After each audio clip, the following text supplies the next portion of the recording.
how to get ahead and stand out in any profession.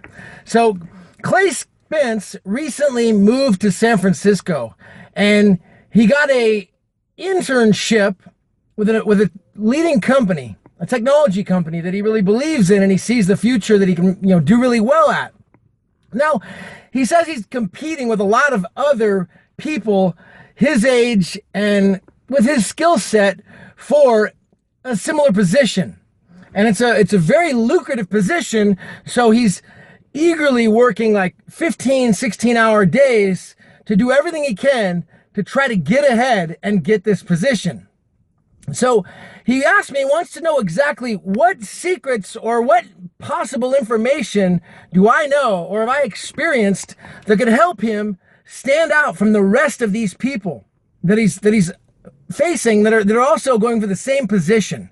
All right, so let's talk about this exactly and how this strategy has been and how I've used this strategy and how it can help you, Clay. The strategy is called initiative and leadership. Initiative and leadership. Now, a lot of you may know the name Carnegie. Now, Carnegie was a man by the name of Andrew Carnegie. He was a philanthropist, and he was the richest man in the world at the turn of the century. Much richer than any wealth could possibly comprehend from today's terms because of antitrust laws and what's gone on today. It's a lot different than it was back then. So not only did Carnegie give all his wealth away as a philanthropist, being the richest man in the world, but his real wealth was his knowledge and experience. Coming over third class on a boat from Scotland, he wasn't born into the Ivy League schools and where most of these people came from. So he came from a very different mindset. And so his mission was to really give away all the information, all the knowledge that he experienced. Sadly, most people have no idea this actually happened. And so what happened is he actually commissioned somebody by the name of Napoleon Hill. And the great Napoleon Hill wrote a book called Think and Go Rich, which a lot of people have read, but his real essence, his real magic is a course that most people never heard of called The Law of Success in 16 Lessons. And so I want to talk a little bit about initiative and leadership from Napoleon Hill's findings, okay, from the great Andrew Carnegie and all these wealthy men that he interviewed. All right, so Clay, what can you do to stand out? What can anyone else do to stand out from others in this similar situation? Let's put this lesson into a little further context. So Carnegie's right-hand man was a man by the name of Charles Schwab. Okay, Charles Schwab at the turn of the century was being paid $1 million per year from Andrew Carnegie. Charles Schwab didn't go to business school. He didn't even go to college. I don't even think he graduated from high school. Okay, but he had something that Carnegie realized. Okay, he had something he realized, and this is why he paid him so much. It was this habit called initiative and leadership. All right, he developed the habit of initiative. And let's talk about what this habit is and how you, Clay, or anyone else can use this habit to stand out in any profession or any job, and you will get that position that no one else will get.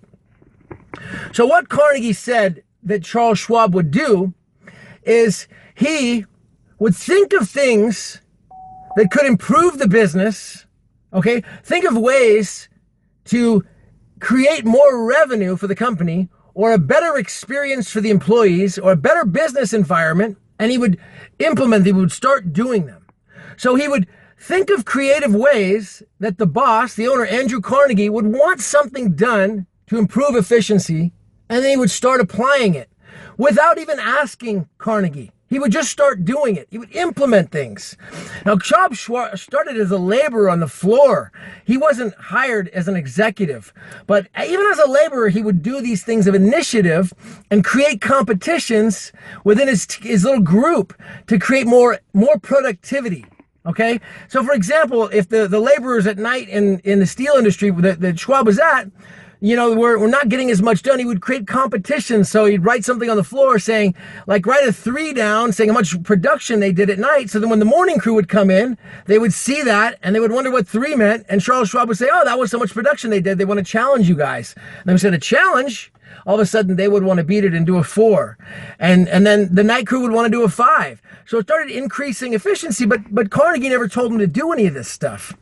So in today's terms, Clay, you know, you have to sit down and think, what would the company, what would the boss, what could he possibly think of? What could he want done that would create a better work environment, to create a more profitable company, to make the customers happy, the end user a better experience? And, you know, I understand that you may be an intern and you say, I don't have the ability, I can't change the company. I understand that, okay? But eliminate excuse-itis from your makeup, all right? You got to think of solutions. Winners and leaders, they've eliminated excuse-itis from their makeup. They're going to think creatively, all right? So it may be a basic strategy of starting with something very small, okay, that you can do. But by doing that small strategy and thinking each day, what can I do? What can I do that could help the cause that no one else is already doing, that I'm not being told to do already? And I'm going to challenge you. I'm going to throw down a challenge at the end of this video. I'm going to tell you why I can talk on this subject from experience, why I can talk on this subject with such courage and enthusiasm and completely being free. All right, I'm going to give you a challenge of how I developed this in my makeup so that you can do it yourself. An actual secret formula that I'm going to give you right now that some of you are going to take and run with, and it's going to put you to the very top of whatever field you're in so fast that you're just going to look back and laugh. And I hope you leave a comment, okay? That's all I ask. Leave a comment and tell me, you know, about the story so that others can learn from what you've experienced. And here's the secret formula. It's from the Law of Success, and I apply it every day, twice a day. Having chosen a definite purpose as my life's work, I now understand it to be my duty to transform this purpose into reality. Therefore, I form the habit of taking some one definite action each day that will carry me one step nearer to the attainment of my definite purpose in life. And I know that procrastination is the deadly enemy of all who become leaders in any undertaking. Therefore, I've eliminated this habit from my makeup by A, doing some one definite action each day that ought to be done without being told to do it.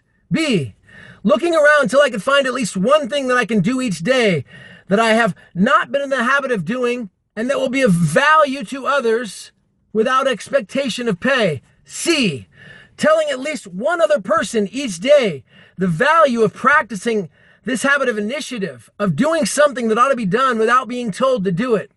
And I can see the muscles of the body becoming stronger in proportion to the extent to which they are used. Therefore, I can see the habit of initiative becoming fixed in proportion to the extent it is practiced. And I realize the place to begin developing the habit of initiative is in the small, commonplace things connected with my daily work. Therefore, I'll go about my work each day as if it were solely for the purpose of developing this habit of taking the initiative. And I realize that by practicing this habit of taking the initiative in connection with my daily work, I will not only be developing this habit, but I'll also be attracting the attention of those who will place greater value on my services as a result of this practice. And I physically write this down on a card in blue ink and cursive writing in a secret formula. Blue ink, cursive writing. It's a secret formula worth millions of dollars to you. It's called Initiative and Leadership, Clay. So take it and run with it.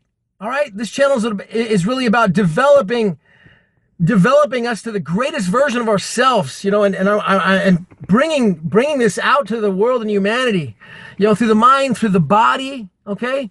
And really becoming the best version, because it's now is our time to really stand out. There's Huffington Post says there's some 4 billion people coming online right now. 4 billion. They're looking for leaders. They're looking for people that they can find this information from online, okay? And it's our job, it's my duty and my calling, my purpose to get it out there. That's why I'm coming to you with a passion and enthusiasm every day with relentless, furious action. So Clay, go out, practice initiative and leadership. I challenge you to take that and think of it a creative way of how your company, how your boss, how you're one of the leaders there, what could they think of? What would they possibly, an idea they have thought of that no one's thought of yet, and start applying it without being told to do it. You know, I throw down a challenge to you and anyone else out there to take action with initiative and leadership and watch what it does to take you straight to the top of your profession. Here, one more thing. I did shoot a video going into further detail about initiative and leadership, and so I'll put a link to the video on the top here. You can go and check it out. It was from a few months back, and it goes into some greater detail and stories on the subject, and I would highly recommend it. So thank you again. Go out and take action, man.